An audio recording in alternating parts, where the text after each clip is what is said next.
welcome back to the Startup Series. I think this is episode 4 now, so very exciting. Yeah. And I'm so excited to bring you a new guest, Rebecca Short from September Talent Agency. I'm going to hand over to her to introduce a little bit more about this. Thank you so much for having me. It's really exciting to be here.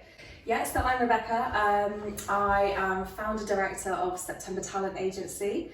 Around 5 months old now, so created in September of last year, 2022. Yeah. And we are a video first agency, so that's predominant focus on TikTok, YouTube, and Reels as well. Video's just so it's having a real moment. Brands absolutely love it, so it's the perfect little sort of niche to be working in. I say little niche, it's a huge niche, but you know. I love that. So how did you get into this? How did you start your agency? Oh, this is a story. Everyone loves a good origin story, right? Love this. So my background it's not influencers, it's not marketing. My background is tech. So for 4 years I worked in tech. I worked on an accelerator side, so that was supporting founders to scale and grow from sort of early stages up through to seed stage or Series A and beyond. And then I went and worked in a tech company as well. So yeah, my background was I was a head of operations, business performance, and have also done product operations. So completely different to influencer marketing in a sense. But how I got into it, tech has been having a little bit of a rough time of lately. Probably everyone has seen this, redundancies and layoffs. I was really at a point where there was not much further I could sort of go with my current company. I was having a little bit of a tough time in that I'd joined the company. I was about 7 weeks in, and I'll try and put it politely. It was just not the job that was originally sold to me. So I was not having a good time, and it was affecting me in so many ways. I take a lot of pride in work, and work is a huge part of me. I turned 30 and I went on holiday, and this is when I was really having to think about what do I want to do, because I'm going to come back in a few days off holiday and I'm going to go back into a job that I just don't really love. What do I do? I was chatting to some friends, was chatting to my boyfriend, and for quite a few months I've been really thinking about the influencer space. It's huge, there's so much potential there, and really it just took a lot of bravery to say, I need to do this for me, I need to make this jump. So I got back off holiday. I had an initial meeting with my manager, and it was during that meeting I was like, do you know what, I'm gonna jump to the chase with this, because I felt like she was leading me down a path of, I was probably gonna get let go. That's how I felt the conversation was about to go, and I was like, I'm gonna take the jump and I'm gonna quit. So it was in that conversation that I said, look, I want to thank you for the opportunity. I don't think this is for me, and I don't think I'm the person for you as well. I'm gonna quit. And it was, I don't think I've probably ever really said those words before. It's such a huge step for someone who absolutely loves like stability in their life. It was a huge step. We probably spoke for like a minute longer. Then she was like, okay, I'll go let HR know. Never heard from her again. That afternoon, I went onto Companies House and I registered September Talent Agency, and I guess the rest is history. So that's really how it started. Oh my goodness, that's so amazing. And just a question that I don't think I put in our messages, but wanted to touch on what you just said. There have been loads of redundancies in tech recently. Do you have any advice for people out there being made redundant right now? And you would know what they're facing. Yeah, and it's horrible. I think the biggest thing I can say is that it's your role being made redundant, not you. I know it's really hard to say, especially when you're in the midst of it, because I do have a friend actually who's works in a tech company, an early stage tech company in London. I was speaking to her not too long ago, literally last week, and she said the rumours are already swirling in her place. And I said, it's not you. I've worked with her before, and I was like, you are a fantastic person at what you do, and you have great skills and a great attitude, and you will go really far in this industry.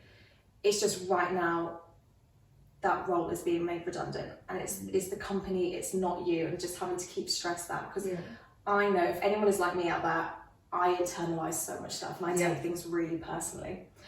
Even when they're not that deep, I still take it really personally. I think the industry is having a really tough time. Obviously, it has grown at an exponential rate for the past few years. And it's contracting a little bit now. I don't think this is like a bubble bursting moment, like some people are saying and kind of catastrophizing it. All I would say is just, if you're in that period of redundancy, a little bit of downtime, take care of yourself, really, you know, take some time to reflect on what you've learned and where you want to go. And are there additional skills that you can be working on in the meantime? Can you maybe blog or vlog? Yeah. There's some great tech TikTokers and YouTubers out there. You know, take the time to have a little bit of a look at what's going on. Maybe look on, you know, Angel List and stuff like that. See where those growth areas are. You know, biotech, health tech, that's really having quite a big moment. Just see where some of those growth areas are and just have a relook at your skills. What can you do in this downtime? And just get yourself ready to sort of go back out into the marketplace, into the job space. But yeah, I would say just try and not take it too personally. And I know that's an easy thing to sit here and say, but it's not you. It's not you. I love that. That's amazing. I mean, on that, there'll be people out there, they'll be made redundant, and sometimes what goes through your head is, this is for a reason, I should be doing what I want to do. Now, I know we've touched on this when we were talking, but if there are people out there that want to go into a space that they're passionate about, but they don't have experience in, being someone that's done that, can you talk more about that? Yeah, 100%. So people might think, that's crazy, how do you jump from sort of operations and product and tech to influencer marketing? I guess the key stepping stone and the key connector to make between me and coming into this industry is that my partner is a former YouTuber and creator. He's now left that space, but through him, I was able to see the mechanisms and the structures behind that and actually hear from a creator's point of view. And so through that, I was like, okay, I have the ear of someone who can, you know, put themselves in a creator's shoes and I can sort of speak to them about this. So that was really sort of a bit of a key connector. So yeah, it's just kind of like what would it internally? It's that feeling, that not imposter syndrome. I don't know if that's the right word. No, I think there is an imposter syndrome, and I think I was actually going to speak a little bit about this because I have been feeling this big time. All I can say is you just have to become a sponge. I'll be honest, I don't really remember the first month of starting this company. I wish I'd have documented it because in my brain it feels like a total blur. Because I was just trying to sponge as much information as I could. I would say just do tons of reading. There's actually a lot of creators out there who really lift the lid on this industry. So you can find them on TikTok, on YouTube, and they really talk about the behind the scenes. There's a lot of undocumented, unspoken structures that go on within influencer marketing. And so I think you need to try and find a way to access some of that unspoken, those unspoken rules and structures, because obviously you can read on paper what influencer marketing is. Ideally, you need to have the ear and advice of someone who's maybe done it for a while and can almost handhold you a little bit in those early days and tell you about what's going on. Network is everything. I've had to go from transitioning what was a predominantly techie network into now it's quite an influencer marketing creator network. LinkedIn is your best asset here. So you have to go in and really look at people who are talking, making conversations, who are kind of like the creators of LinkedIn. There's tons of them out there. Because genuinely they're putting out very good advice. I also reached out to a couple of women that I knew who had just started agencies. It's relatively easy to sort of find who they are. Some people are quite open to having a chat about things. Some people are a little bit more gatekeeping. Absolutely fine. I get that it is your business, so maybe you don't want to be talking too openly about it. But actually, there are some people out there who are really open to having a bit of a one-on-one conversation, being like, this is the kind of reality of what goes on. These are things that you should think about. be aware about. Yeah. So I guess that's this kind of structural side, but there's also the kind of the mental side of preparing yourself for going into business, changing industry and working for yourself.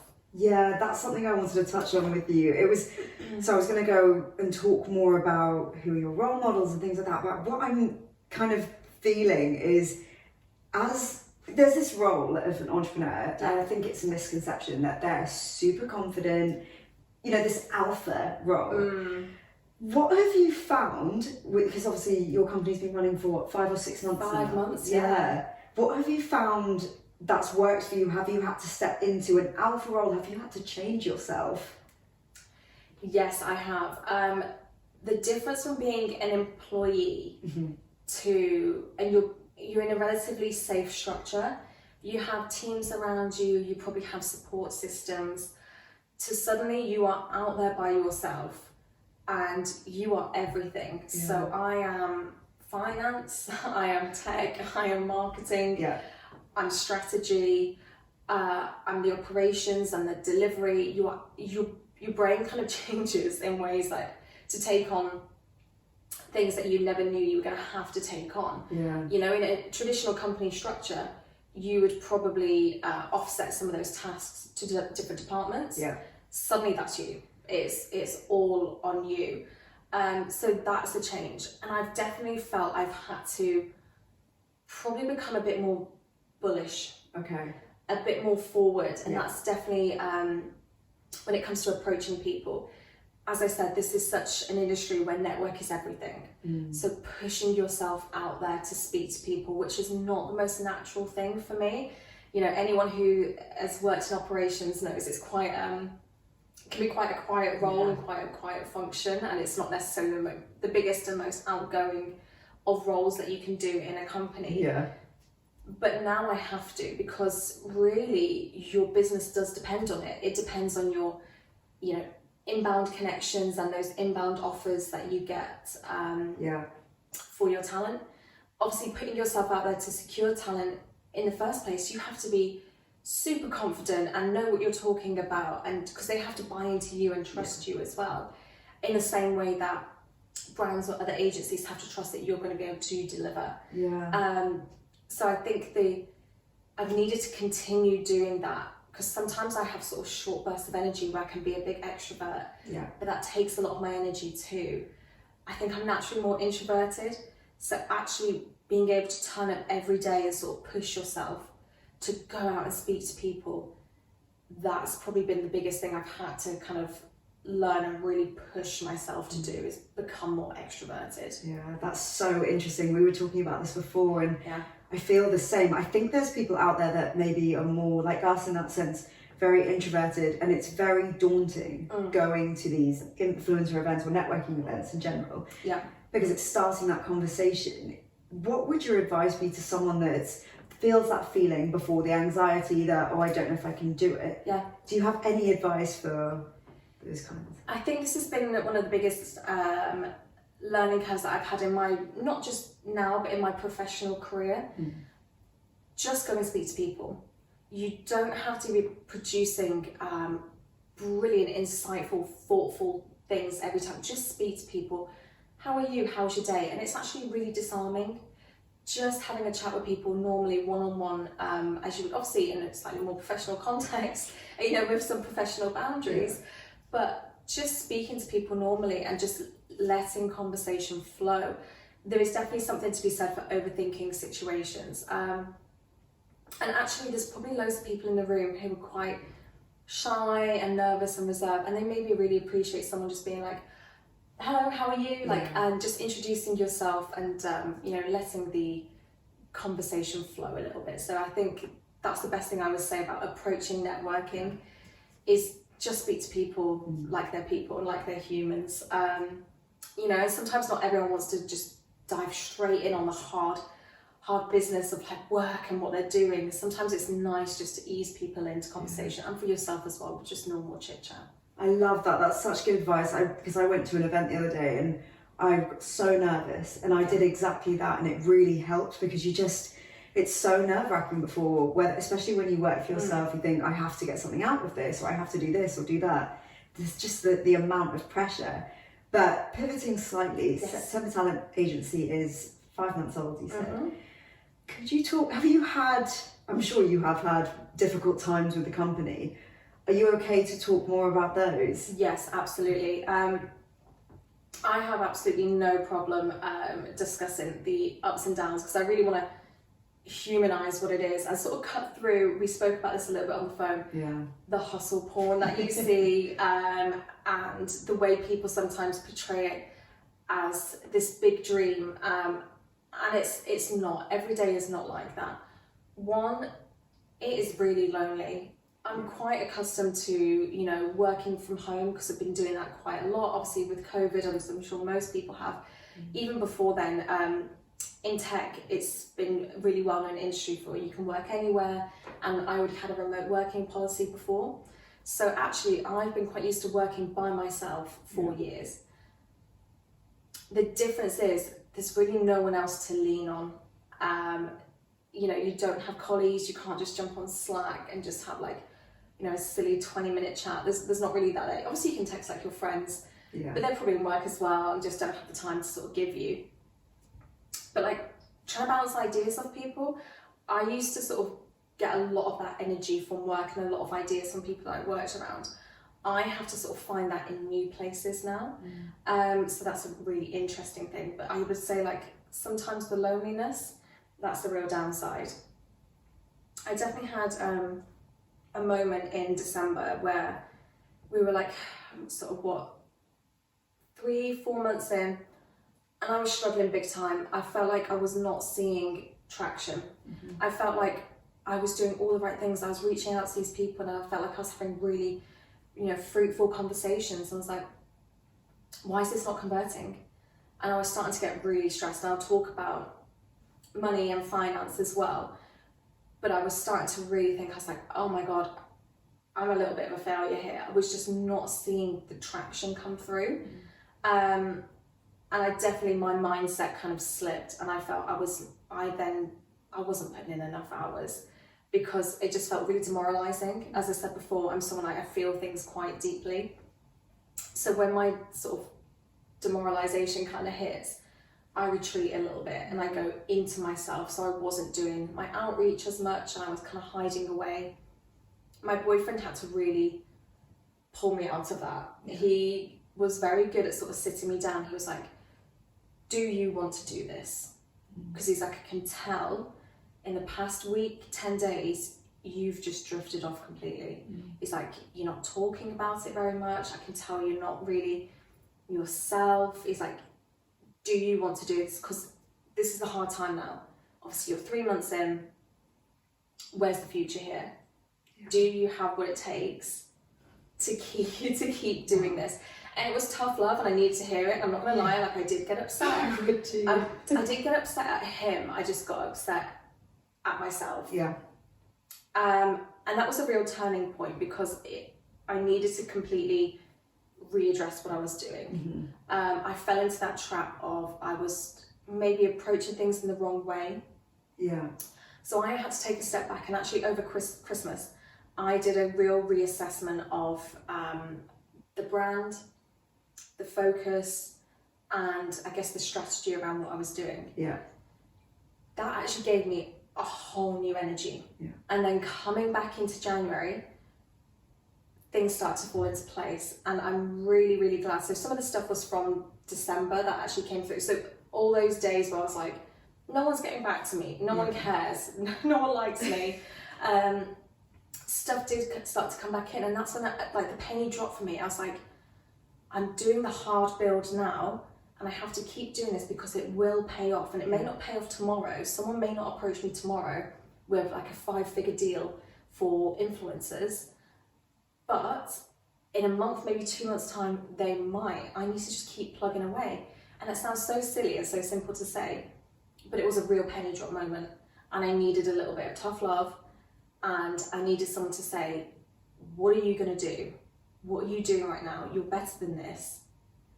And that really helped pull me out. So that was a real low, and I was very lucky he was there to sort of pull me out of that. But yeah, those days do creep in where you're like, ugh, I am an imposter. oh, I don't know what I'm doing. I'm not seeing results. And that's quite hard for someone like me. I'm quite a perfectionist. I really pride myself on my work. And so I can get a little bit disengaged if I don't see stuff immediately. I think patience is a big thing I've had to learn with this. Yeah, well, thank you for your transparency. No, my pleasure. I think that there's so many people out there that go through that and then that's the point they quit. Yeah. And that's what you've just said, having people around you, even if it's a partner or a friend or just even literally what you've said, and they keep going back to that message. Do you really want to do this? Yeah. It's so real and it's so honest, and you go, it's like you're stripped back completely. That's so incredible. And with September Talent Agency, of course, it's building, it's moving forward, but It is. in regards to you starting it and kind of the investment that you've put into it, could you talk a bit more about that? Yeah, 100%. And this is one of the biggest things I would stress that someone needs to think about before they do take the jump into working for themselves. And that's not to sort of scaremonger, it is really the reality of what you need to consider. I had savings set aside, and so when I was, in that sort of period around my birthday when I was on holiday and I was like, do I want to start a company or do I want to look for another job and that sort of security. I live with my boyfriend, so I did discuss with him because anything I do would obviously impact our household. Yeah. So that was the natural conversation to have. He was very encouraging. Obviously, we speak very openly about finances. Yeah. He said, what proportion of your savings are you willing to, I like the way he put this, invest in yourself to start this business? And so I looked at obviously rent, living expenses, having a bit of a safety net. So I divided some of my savings into stuff that savings that I just absolutely would not touch. And I set aside a pot of money that were my living expenses and could cover just, little bits here and there. But I did accept I was going to have to strip back huge elements of my life quite a lot. Shopping, going out, even just, takeaway coffees quite a lot. Yeah. You really have to, it was actually a very useful exercise to look at some of my spending habits, to be clear. So I set aside a pot of money that would cover sort of living expenses. And I thought, when I get to the end of that money, if I haven't done anything, that will be it. So I set myself obviously a bit of a financial deadline. And that really helped. It really did. So that was my, I guess, my seed money. Yeah. So I have completely bootstrapped myself through this process. I'll be completely honest, I am starting to get towards the end of that pot of money, but I have a good chunk of money contracted up, and obviously my sort of commission and my profit from that will come through next month. And it's probably from about next month I will start to feel comfortable again. And that's a really big deal. So to be revenue generating, but also, taking your bit from that and paying yourself, to be able to say I can pay myself properly from next month. Oh, that's huge. It's a huge milestone. Gosh. But you have to be comfortable with the fact that it is going to be uncomfortable. Yeah, I think it's the bit that you said about setting yourself a financial deadline and when it will run out. That's the bit. Did you ever feel anxious moving closer and closer to that deadline? And how did you deal with that? Yeah, I did feel massively anxious. And actually I got to the point where I was like, I don't want to go and get another job. Okay. And it really spurred me on to the point where I was like, maybe I'll look at business loans, potentially credit cards. That's not sound financial advice, I want to point that out. But actually it kind of like lit a little bit of a fire in me. Yeah. The prospect of going back to a workplace where actually I would no longer be calling the shots a little bit. I was like, ooh. Yeah. I suddenly felt very different. It was quite interesting to see how the 4 months have transformed my attitude towards being an employee to being a founder. Yeah. I mean, there's not a day goes by where I don't think about money. We were sort of discussing this a little bit before we started recording. Yeah. That's probably a feeling that you never get over, being a founder or you know, a business owner. There was days where I was literally looking at every single penny, and I was probably super hard on myself. Now it's starting to get a bit more comfortable, but you were always thinking about where the next the next deal's coming from, the next sort of pot of money, investment, anything like that. But I think that's a responsible thing as a business owner. But yeah, I think finance is my number one thing that I think about more often than not in the day. Yeah, it's good to hear. I mean, especially for me being a solo founder, to know that other founders, that's consistently what's on their mind. But another question for you, an interesting one. How do you find being a woman in business, and do you think there's a difference between men and women in business? Yes. Okay. 100% yes, I think there is. It's really interesting. So I'll sort of track back a little bit to my sort of life before being a founder. I used to work in a tech accelerator. So I'd be working with entrepreneurs and founders every single day, and I did this for years.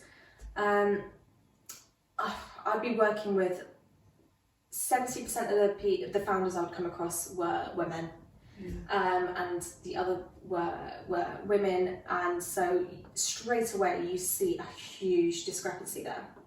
So you do start to wonder, why is that? These women are super smart, talented, great at what they do, juggling a lot, to a degree probably a bit more emotionally intelligent, and in touch and sort of really feeling a lot of what's going on. But then you look at the wider, and I'm going to reference tech quite a lot, you look at sort of the wider tech ecosystem, and it's a very white, male-dominated space. And that is quite off-putting. It does take a certain mentality and mindset to sort of go in and chip away and maybe be the only woman in the room, maybe the only person of colour in that room. And that is quite tough. There's something about men, and I'd love to know what they sort of think, because we were talking about this a little bit before, about, you know, sometimes your mentality and how you feel, and you are sort of pushing up a hill a little bit, like pushing something up a hill a little bit more. Obviously I can't speak from a male point of view, but I do look at my sort of life up until now, and I sort of assess, you know, where I've come from, school, university, the workplace, and you do look at things sometimes with a slightly more critical eye and wonder why we don't see more women, you know, as entrepreneurs or in occupying spaces that are quite traditionally male. And this, you know, without diving into societal structures and stuff like that, there's definitely more women coming through and, you know, occupying these spaces and feeling the confidence to do it. But there's still a lot of work to be done, whether that stems back to, you know, school or, you know, in the workplace and stuff like that. There is still so much more work to be done. I'm quite lucky in that I was determined to like bulldoze through anyway, regardless. But you do, you know, there's small things that sort of happen to you as maybe a woman in day to day in the workplace that can have a huge impact and sort of set you back in like how you feel about yourself and your ambition and your potential as well. Yeah, it's interesting because I've met other women in business or in tech, and I understand sometimes there are two dimensions where you've worked incredibly hard to get you where you are now, and you don't want to share it with anyone else because it might go. And then I meet founders like yourself who are the complete opposite, and you want to help all women, and not just women, everyone do well. And that's been incredibly refreshing. Have you had any experiences like that before, where maybe in tech, I'm not sure? Yeah, I mean, the proportion of women who work in tech, I think they account for about 17% of the workforce. Oh my gosh. Which is quite a crazy statistic. I was very lucky in that actually, when I look back at all the great leaders I've worked with, they have been women. And I don't know whether that's by design or default, or they were put in a situation of, you know, sort of leadership in these quite male spaces where they did just push through. Like a former manager of mine, she's a ballsy woman. She would not take any shit at all. Yeah. She had no problem sitting in a boardroom of all men. And she was in her 20s when she was managing me. She had no problem sitting there being like, I deserve to be here. Yeah. I've worked my arse off. I know what I'm talking about. I'm sitting in this seat and I'm going to say something. Yeah. So I'm really lucky that the women I have worked women I have worked with in tech have been absolute powerhouses. Yeah. They have been really phenomenal. But with tech, you can sort of, it does attract sort of maybe more introverted or potentially more neurodiverse characters. Yeah. And that is a huge consideration for how you want your maybe workplace or industry to be portrayed. You want it to be sort of open and encouraging for people. Yeah. I probably would have looked at tech years ago and thought, oh, it's like computers, programmers, coders. That's not for me. I don't do any of that stuff. Yeah. That's not my space. Until I found like a different route in. And then actually I was like, a lot of the work going on could really value having a women's touch and opinion on that, especially stuff when it comes to data bias. Absolutely needs far more diversity in it, because we are creating tech potentially that has a strong male bias. And I could talk for ages about that, but I'm really passionate about seeing women occupy spaces that traditionally they may not have been able to, or the entries are quite difficult. Yeah. Well, before we go, I was just wondering, do you have any advice for people out there that are watching you now and they're in that position where they want to make the jump to start their business, but there's still something holding them back? Yeah, I never would have called myself an entrepreneur. Yeah. I still, I almost, saying that just then, I did stumble just a touch, or there was a little pause where it feels really funny to call myself an entrepreneur. Even introducing myself as a founder director, I still find that really funny. I guess I never thought I was going to be, I didn't think this was a route, honestly, until sort of early to mid 2022. I did not have this on my bingo card for 2022, that I would, quit my job and start my own business. Yeah. But I'm glad I have. I really am. I think I've learned so much, and it has been a real experience. Whatever happens with my business, I'm still phenomenally proud of myself to have taken that jump to do it. I've learned so much. So regardless of whatever happens, whether I really excel and build, a 6-7-figure business, or if it just remains maybe a small lifestyle business, or even if I have to go back into the workplace at some point, I'll still be so proud of myself for doing it. I really think everyone should do it. It's a phenomenal experience. Just really have a look at what you want to do, because that will make such a difference. Obviously, I jumped into an industry I wasn't fully familiar with. Yeah. You just have to be really willing to learn. Be a sponge and be able to put yourself out there, and just accept. I think for the past 5 months, I don't think I've led a particularly, not a fully social life. I have had to say no to sort of social and fun things, because I've needed to just keep working. Yeah. Reinvest any money I have back into me, back into the business. So do be prepared that if you're going to start a business, it is not all sunshine and roses. You will have to make some sacrifices. But for me, it completely feels worth it. Yeah. It completely feels worth it. And you will actually be really surprised that once you start telling people you are out there starting your own business, running your own business, people for the most part are actually super supportive. Yeah. Super, super supportive. I take so much pride from work, and work is a big part of who I am. And I just feel so lucky to sort of be on this journey. It feels kind of crazy at times. And then other days I'm like, yeah, I was meant to be doing this all along. Oh my gosh. Yeah. I love that.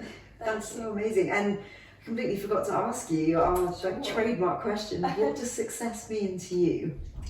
Do you know what? It's really interesting. Me and my boyfriend were discussing this over dinner the other night. Yeah. Because it's such an interesting concept of what success is. Obviously, you see success on such a huge scale, whether that's sporting success, business success, political success. Yeah. For me, my definition of success will probably change as I go. But for this year, as like sort of part of my goals that I wrote for myself, success is being in a position where my business is sustainable, so I'm able to pay myself, but also reinvest back into the business. You know, I have the ability to be flexible where, you know, I can take a day to come film a podcast. Yeah. I'm enjoying myself and I'm happy. Yeah. I think for me, that is what success really is this year. You know, I'm still very much in that build phase, but I am loving it, and I am, you know, sustaining myself and building something that has the foundations, hopefully, to grow into the future. For me right now, that is success. And, you know, maybe in 3 years' time, I will have achieved it and have, you know, bigger goals and ambitions, but that's my definition of success for right now. But more broadly, success in life, I think, is being happy. I don't think it's a financial thing. I think it's just that feeling of contentment that you feel. Oh, I love that so much. I know that people always attach success to monetary or anything really, or buying a house, things like that. That's so wholesome. But thank you so much, and please pleasure. connect with Rebecca on LinkedIn. Be Rebecca Short, and It is, and follow the business as well. It is September Talent Agency, and we are at, I say we all the time, it is just me. It is septembertalent.co. Perfect. Well, thank you so much. My pleasure. Thank you so much for having me. It's been so exciting. Thanks everyone. Bye.